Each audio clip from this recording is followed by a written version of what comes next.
if you found your way to this video and you could see the name of it, chances are you are very well aware of the Hockey Canada trial. You are very likely aware of the content of that. If you are not, I would suggest maybe you go look it up first. We're not going to dive into all of the awful details and all the accusations that came out in this trial. But we are here because it is news that in theory can affect somebody in the NHL. The news has broken this morning that Carter Hart, along with 4 other players that were named in a trial with Hockey Canada, have all been acquitted. And there is a lengthy thread of tweets that we will probably go through from those who are currently in London, Ontario, covering the trial. But it is quite simply something we have to talk about because, in fairness, we have been monitoring the situation. I did a video about Carter Hart, I think it was back in the fall, about when he wanted to relocate from Alberta to Tennessee and that it had been kind of denied by the U.S., his re-entry into the country and what that all means and why he'd want to relocate and all those things. You can go back and find that if you want.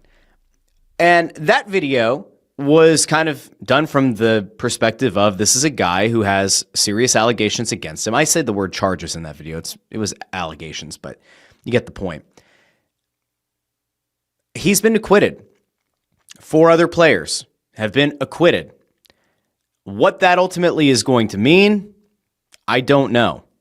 Now, there are still things kind of rolling along, but the judge in the case has come out and said that she doesn't think that the Crown has done a sufficient job of meeting the requisite requirements to continue, or at least to charge any of the players. And so I'm going to go out to a running thread because as soon as I put out a tweet about like this is happening or whatever, there are some people on Twitter who are like, "Well, I don't totally understand. Like, what does this mean? How do you know he's being acquitted?" Well, because the judge has already kind of gone in on it. Now, there are a lot of moving parts to this trial. There have been a lot of nasty allegations that have come out, some really disturbing things. And again, if you feel so moved to go after it and to chase down all the details of the trial, you certainly can. But I'm going to go out to somebody who's been covering the trial, somebody who's like continuing to provide the updates.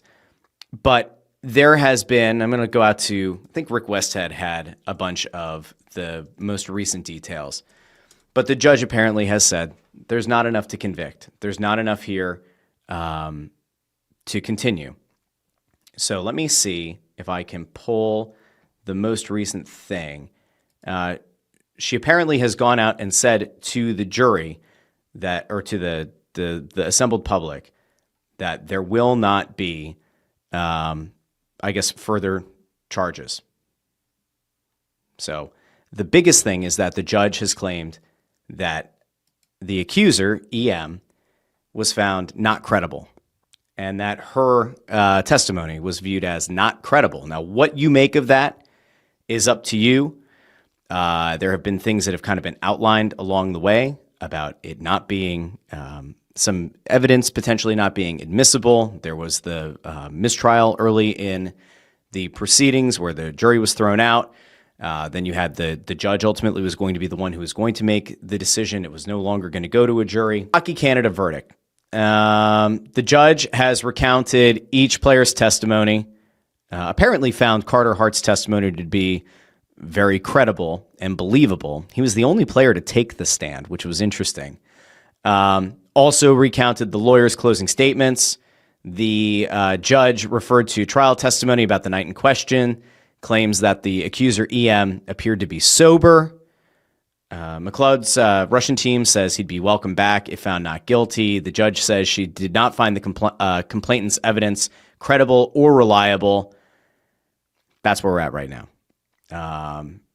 And there's this idea of the proof beyond a reasonable doubt. That seems to be the thing that is kind of driving to this idea that the acquittal is forthcoming. It depends on the outlet that you look at, just how decisive they are in their headlines and what they're saying.